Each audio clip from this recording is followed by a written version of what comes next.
superior blends of premium coffee, roasted fresh in Zionsville, Indiana. Darren's Coffee satisfies the casual and the connoisseur. Scott Horton Show listeners, visit darrenscoffee.com and use the coupon code SCOTT at checkout for free shipping. darrenscoffee.com. Because everyone deserves to drink great coffee.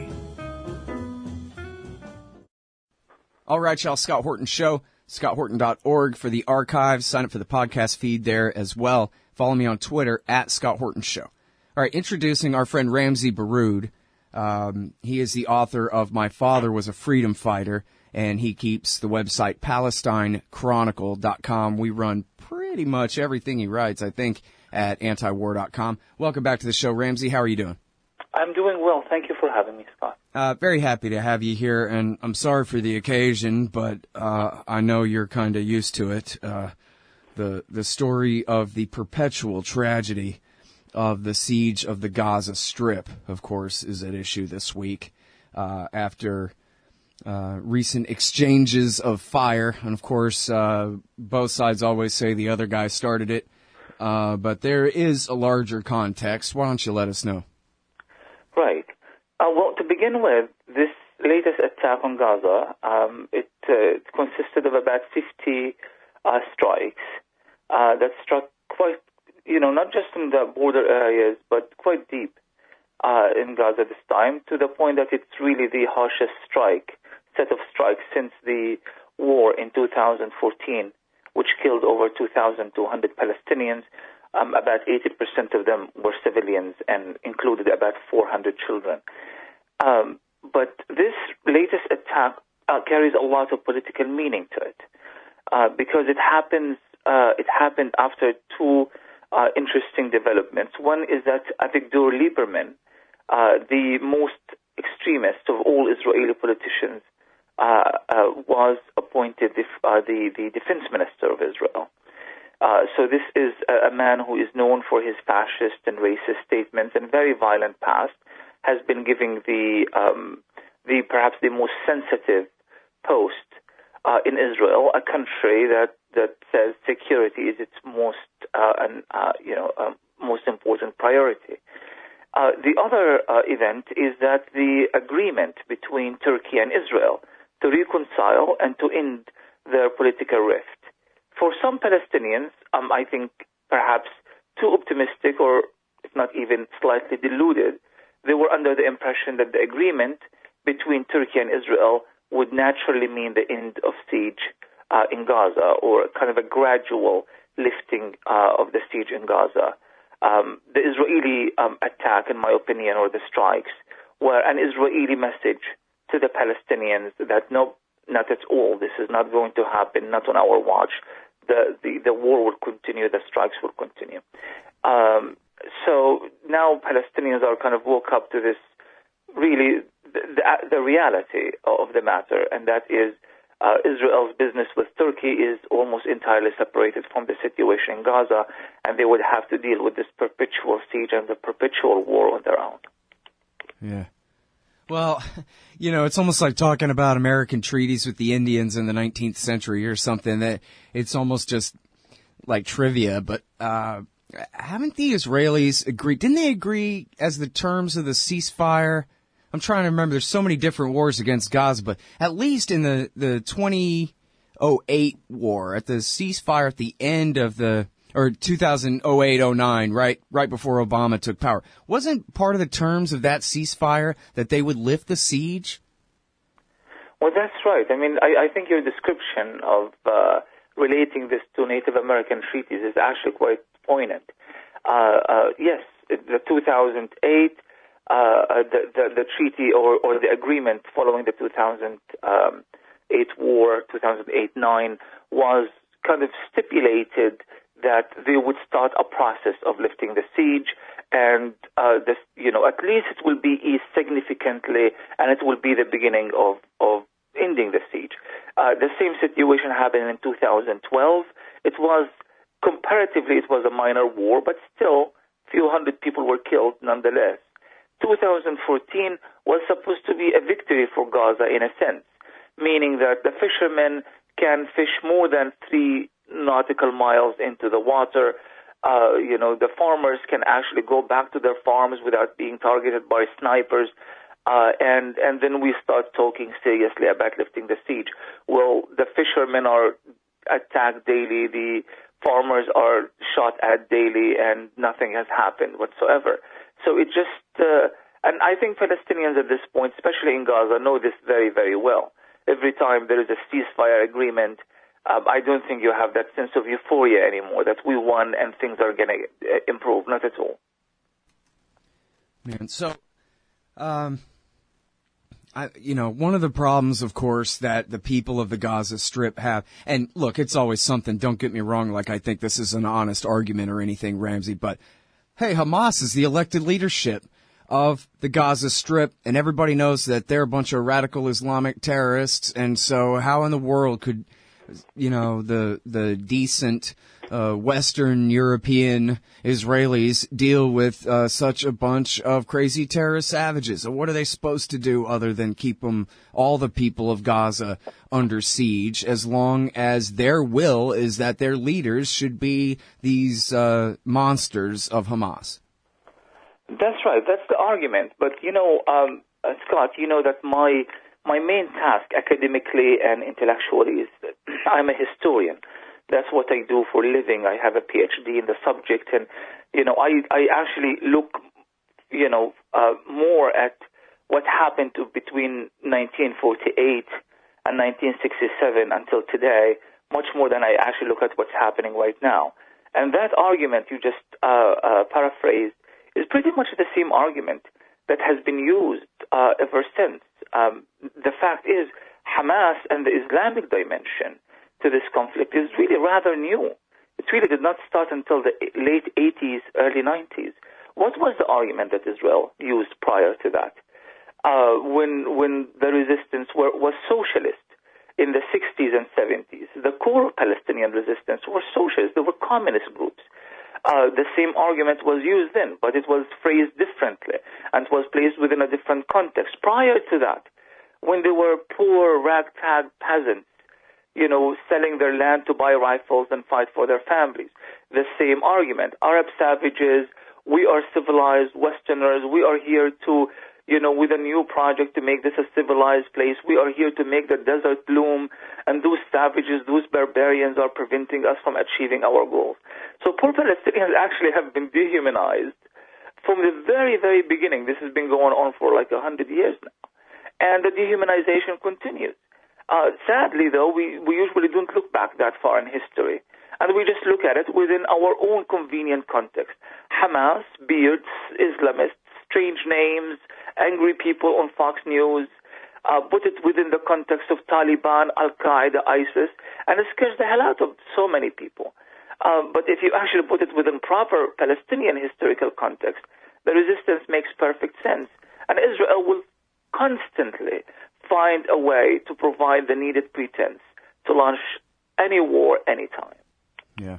Well, and I don't know what the situation, how the politics in Gaza are on this question now, but I do know that speaking of, historical facts and context and everything, that a decade ago, Condoleezza Rice helped engineer the election that brought Hamas to power, and not just, whoops, we shouldn't let Palestinians vote. That's not it.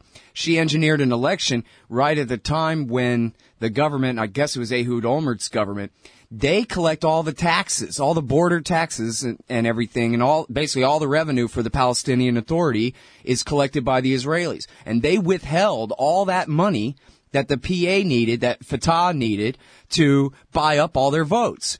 And that's what really helped propel Hamas's win in the first place. But even then, if I remember it right, it was just a plurality, or it was a bare enough majority that they still needed to have a coalition government with Fatah. But then this is where the all-important footnote comes in, David Rose in Vanity Fair, the Gaza bombshell, about how the Bush administration, led by Elliot Abrams, worked with the Israelis and worked with Mubarak's fascist dictatorship in Egypt to funnel a bunch of guns to Fatah in Gaza in order to betray and attack Hamas and drive them out of power. Except, of course, it backfired and blew up in their face, and they're the ones who ended up losing out. And it was only then that Hamas ended up inheriting a monopoly on political power in the Gaza Strip. But now, oh, well, never mind that. They're, Islamic extremists, this, that, the other thing, and who cares what's America's fault here? And who cares that we're basically describing a contest of an election for who gets to be the trustee in the giant open-air concentration camp. Because whoever's the government of Gaza is basically just a go-between with between the Israelis and the people of the Gaza Strip anyway, just the same as the PA is in the West Bank, right? They're not the representatives of the Palestinians. They're the representatives of the people with the real power, the Israelis. That's brilliant, actually. That's a perfect context to what happened prior to the election. I mean, the interesting thing, you mentioned Condoleezza Rice. Remember Condoleezza Rice's main slogan, she wanted to establish the new Great Middle East project. She wanted to democratize the Arabs. She wanted to bring democracy and all that. And we saw what happened. They destroyed Iraq, and democracy is 1,000 years away from that country at this point, thanks to Condoleezza Rice and her henchmen. But the thing is, what happened in Palestine, it was that convenient pretense at the time. The pretense was Palestinians are not democratic enough. The Palestinian Authority does not represent the Palestinian people. And since they don't represent the Palestinian people, we don't have a peace partner. Right. How do we know, and I'm talking as if I'm an Israeli, how do we know that if we sign agreement with Yasser Arafat at the time or Mahmoud Abbas, how do we know that this agreement is going to be honored, considering that the Palestinian Authority is not entirely a democratic institution? Therefore, we need democracy. They kept pushing that line, and they really made sure that Palestinians remain as divided as humanly possible in order for them to constantly give Israel a reason to really just backtrack on its promises and on its past treaties, past agreements. Now, the outcome ended up bringing Hamas to power. I think and I spoke to various Hamas leaders in the past for my work, even the Hamas leaders were taken by surprise. And they were desperate to join any sort of coalition because they did not want this to be seen as an Islamist government. They know exactly how terrible that brand was and remains. So they reached out to Fatah. And there were some elements in Fatah that actually did want to join the agreement. I'm not talking about the warlords like Mohammed Dahlan and these other crazies. I'm actually talking about genuine revolutionary Fatah members who did want to reach an agreement. But Condoleezza Rice made it very, very clear that any agreement with a terrorist group means that the United States will not give Fatah and the Palestinian Authority in Ramallah any support. Even NGOs, Scott, NGOs that had nothing to do with nothing, had to sign papers with U.S. aid that they would not receive any American support if they don't declare that they renounce the Hamas government and terrorism and violence and so forth. So Palestinian society went through this filtering process thanks to the United States and Israel. And Condoleezza Rice in particular, they went through this filtering process to ensure that Hamas will remain utterly isolated. Even the socialists were too cowardly to join any form of agreement with Hamas. Now when they were naked and isolated and utterly Islamist, at the end of the day there was no other option but siege and war. And that has been the story ever since. Mm. Well, and this goes back to, again, the history of what's been going on this whole time all along. The story for a long time that Americans were told and believed was that nobody lived in Palestine. It was a land without people, and here were people without a land, the refugees, Jewish refugees from World War II. And, hey, look, and the Bible said this is their homeland where they came from a long time ago, too, and everything. So it's perfectly great. And what a perfect fit. And yet it's the Israeli historians like Benny Morris and others who, and he's a real hawk, I think, on a lot of things, but who have shown that, no, that's not true. The reason people wonder, well, why are there a bunch of people in such a miserable condition in Gaza anyway? Well, it's because they're refugees and the sons and grandsons and great-grandsons and daughters of refugees, and they're just locked up in this camp. They have nowhere to go. And I think anybody And I think, honestly, Ramzy, the reason that so much of the discussion of Israel and Palestine is changing right now is because of social media. And if all we still had was Rather, Jennings, and Brokaw telling us what the news is all day, we'd never really know any of this. But anybody who ever discusses Israel-Palestine online, if you find an honest Zionist who really will argue about this and make an honest point and stand on it, it's that the Palestinians ought to get over it and just go either die or move away somewhere else. We defeated them and the land is ours now, and screw them. And that's Gaza, that's the West Bank, of course East Jerusalem on the West Bank, and Golan Heights and whatever it is. Zionists just told me the other day, history is full of examples of people being cleansed and being defeated and having to leave. So, in other words, like, what makes the Palestinians think they're so special that they should get to resist and stay even after they already lost? Like, that is the best honest argument that you can get from an Israeli about why this status quo is okay, I guess, for now, until the final solution comes. In fact, the Israeli arguments can all be placed within one page. One page of like few talking points, dashed 1, 2, 3, 4, 5, and that's it. They keep repeating it over and over again. And that includes Israel is a very small, country. Palestinians can easily merge into the greater Arab expanse, and so forth and so on. Your God is this, your Allah is that. I mean, just really pathetic old arguments that they have been repeating ever since, and it's not even worth a conversation. Because it's not worth a conversation because there is no frame of reference. What is the moral or legal frame of reference that Zionists speak by? They don't have any, which makes it really impossible to hold any intelligent conversation with them. But what social media has done, it has really changed the nature of the debate entirely. It brought ordinary people, intelligent, ordinary, everyday people to the conversation. They are asking questions. Why did you kill 2,200 people in Gaza? Why did you murder 400 child? Why are you not allowing farmers and fishermen to go and fish and survive? Why are you allowing... Okay, fine. So God had promised you this land. But why are you not allowing people to access food and medicine? Why are they digging tunnels in order for them to bring food and medicine and weapons to defend themselves and to survive? Why are you not allowing students to go to their universities? Why are you putting an entire population on this standstill, on this arrested development of an endless suffering, unneeded, unnecessary, endless suffering? Now, none of their arguments can actually challenge one single picture from a checkpoint, from a destroyed school in Gaza or destroyed hospital. Not all of their arguments. This is why there is this sense of panic. This is why Israel is now launching this huge campaign against social media and Facebook and Google and so forth. A few days ago, actually, they managed to get Google to remove Palestine from the map. Right. And we began this campaign and we put it back.